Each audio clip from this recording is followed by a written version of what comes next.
French president Emmanuel Macron ഇത്തവണത്തെ republic ദിന പരേഡിൽ മുഖ്യ അതിഥിയായി എത്തിയതിൻ്റെ കൂട്ടൻസ് ഇപ്പോൾ മനസ്സിലായോ?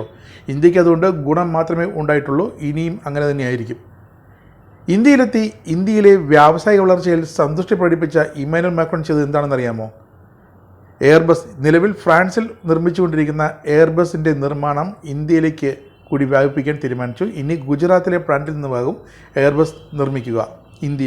ഇന്ത്യക്കുള്ള എയർബസുകൾ അങ്ങനെ ഗുജറാത്തിൽ പ്ലാന്റിൽ നിന്ന് നിർമ്മിച്ചെടുക്കും. അതുപോലെ തന്നെ അടുത്ത സുപ്രധാനമായ തീരുമാനം, ഇന്ത്യൻ വ്യോമസേനയുടെയും നാവികസേനയുടെയും മുഖ്യ അഭിമാനമായ റഫാൽ യുദ്ധവിമാനങ്ങൾ, റഫാൽ മൾട്ടി റോൾ ജെറ്റ് വിമാനങ്ങൾ, ഇനി അവയും മേക്ക് ഇൻ ഇന്ത്യ കാറ്റഗറിയിലേക്ക് മാറുകയാണ്. ഇന്ത്യയിൽ തന്നെ ഈ വിമാനങ്ങൾ നിർമ്മിച്ചെടുക്കാനാണ്, അതായത് നാഗ്പൂരിൽ ഈ വിമാനങ്ങൾ നിർമ്മിച്ചെടുക്കാനാണ് ഇപ്പോഴത്തെ തീരുമാനം.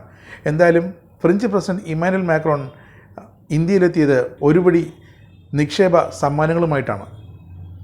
ഇന്ത്യയും ഫ്രാൻസുമായിട്ടുള്ള വ്യാവസായിക നിർമ്മാണ ഇടപാടുകൾ കൂടുതൽ ശക്തമാക്കുകയും വ്യാപിപ്പിക്കുകയുമാണ് ലക്ഷ്യം.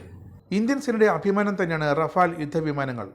എയർ ടു എയർ മിസൈലുകൾ 300 കിലോമീറ്റർ പരിധിയിൽ നിന്നുകൊണ്ട് ശത്രുവിനെ ലക്ഷ്യമിടാനുള്ള സ്കാൽപ് ലേസർ ഗൈഡഡ് മിസൈൽ, അതിർത്തിക്ക് പുറത്ത് കടക്കാതെ തന്നെ ശത്രുവിനെ തുരത്തി ഓടിക്കാനുള്ള ആയുധങ്ങൾ എന്നിവയൊക്കെ കൊണ്ട് സജ്ജമാക്കിയ റഫാൽ മൾട്ടി റോൾ യുദ്ധവിമാനങ്ങൾ 1-2 36 ഇന്ത്യക്കുള്ളത്. ഇപ്പോൾ ഇന്ത്യ ഇതാ ഫ്രാൻസുമായി ചേർന്നുകൊണ്ട് റഫാൽ യുദ്ധവിമാനങ്ങൾ സ്വന്തമായി നിർമ്മിക്കാൻ ഒരുങ്ങുന്നു. അതെ, നാഗ്പൂരിലെ മിഹാൻസ് എസ്പ്ലാനിൽ നിന്നുമാകും റഫാൽ യുദ്ധവിമാനങ്ങൾ നിർമ്മിക്കുക. ഇക്കഴിഞ്ഞ റിപ്പബ്ലിക് ദിന പരേഡിൽ ഫ്രഞ്ച് പ്രസിഡന്റ് ഇമാനുവൽ മാക്രോൺ പങ്കെടുത്ത പരേഡിന് ശേഷമാണ് യുദ്ധവിമാനങ്ങൾ ഇന്ത്യയിൽ തന്നെ നിർമ്മിക്കാനും തീരുമാനമായത്.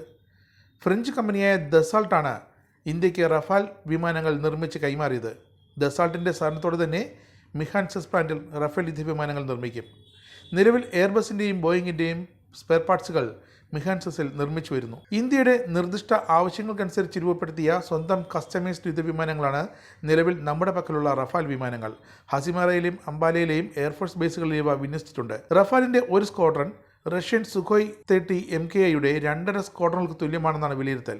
Long range air to air മിസൈലുകൾ, ഫ്രീക്വൻസി ജാമറുകൾ എന്നിവയും റഫാലിൻ്റെ പ്രത്യേകതകളാണ്. ഉയർന്ന ശത്രു ലക്ഷ്യങ്ങളെ വേട്ടയാടി നശിപ്പിക്കുന്ന hammer precision, terrain hugging missile തുടങ്ങിയ ശക്തമായ ആയുധങ്ങളും റഫാലിലുണ്ട്.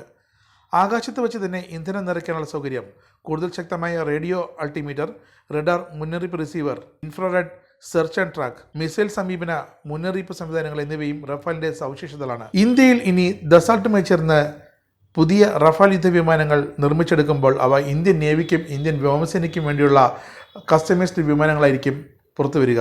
എന്തായാലും കൂടുതൽ സവിശേഷതകളും ആയുധ സംഭരണശേഷിയും ഒക്കെ ഉള്ള റഫാൽ യുദ്ധവിമാനങ്ങളാകും ഇനി ഇന്ത്യയിൽ നിർമ്മിച്ചെടുക്കുക. അതും ദസാൾട്ടിൻ്റെ ഏറ്റവും പുതിയ സാങ്കേതികവിദ്യ ഉപയോഗിച്ച് പരിഷ്കരിച്ച എഞ്ചിനടക്കമാകും റഫാൽ യുദ്ധവിമാനങ്ങൾ ഇന്ത്യയിൽ നിർമ്മിക്കുക.